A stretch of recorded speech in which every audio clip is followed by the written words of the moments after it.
Hey guys, how's it going? Welcome to my video. All right, so I just want to talk about this particular issue with Nissans, and it's particular to the a crank no start issue. And if you guys have this problem, first thing you want to do, if you guys have troubleshoot all the other things as far as a crank no start issue. Now this could relate to a crank no start issue and a no crank no start issue. This problem could actually cause both those issues. And what you guys want to do is you guys want to look on the dash to see whether the security light is flashing. All right, it happens that a lot of people actually miss that with these no start issues. All right, they'll start going to other things like you know, trying to figure out whether the parts are causing the issue, whether there's something wrong with the battery, and this might be related to the battery, but you know, they'll go off on DIY diagnosis tangents on crankshaft position sensor, mass airflow sensor, fuel pump issues, fuel issues, no spark, this, that. And the funny thing is that if you guys have this particular situation that comes up, you guys want to, you guys want the easiest fix possible, the easiest diagnosis possible. With this particular scenario, if you guys have this flashing security light, and that security light is the icon of a car with a key in the middle, normally it'll be flashing, and this is a very common thing with Nissan vehicles. It's very common. All right, and if you guys have that situation where you guys have a crank no start or no crank no start, and you guys have that security light flashing on the dash, then I'm going to show you guys what to do as far as fixing the issue and how you can go about disregarding all the other diagnosis of what could be causing the issue. So basically, okay, one of the main culprits of this issue are dirty battery terminals. All right, if the vehicle's computer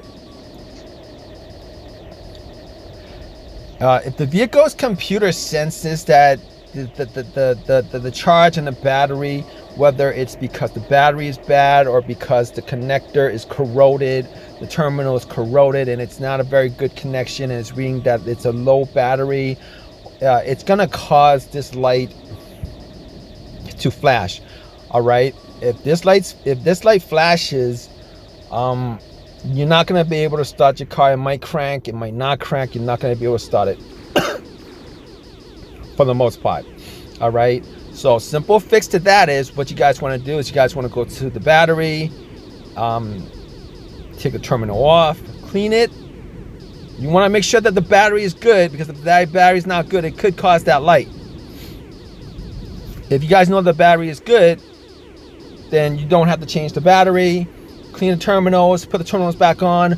Most of the time, that will actually get rid of the security light, and you could start your car, no problem. The other option is, if it's not the battery, and for whatever reason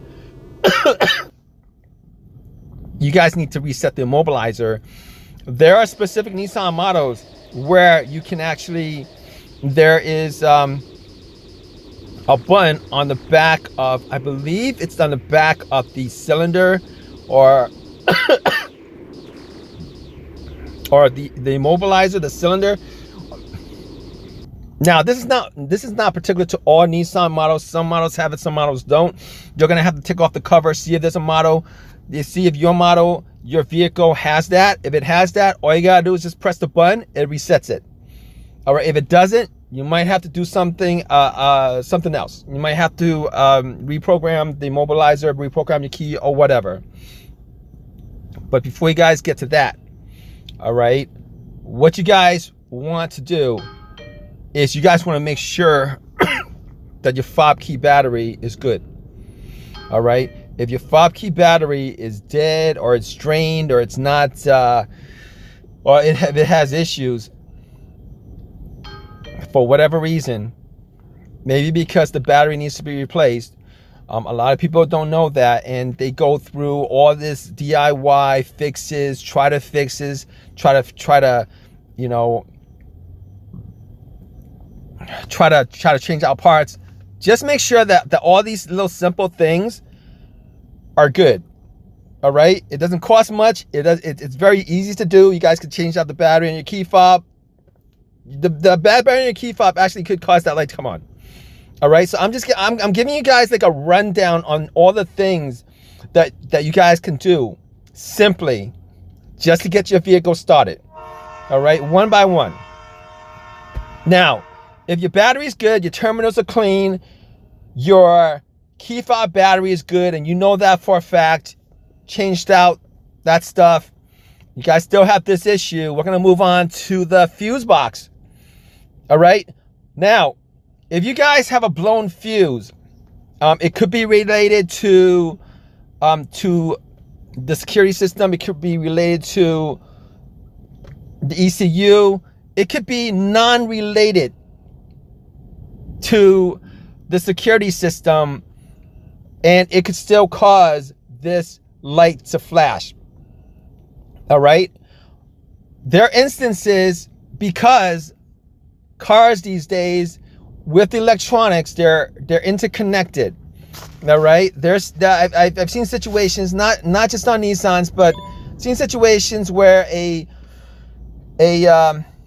light bulb that went out in a fuse box, I think maybe the fuse to the light bulb that went out of the fuse box popped, it blew, and it caused no start issues.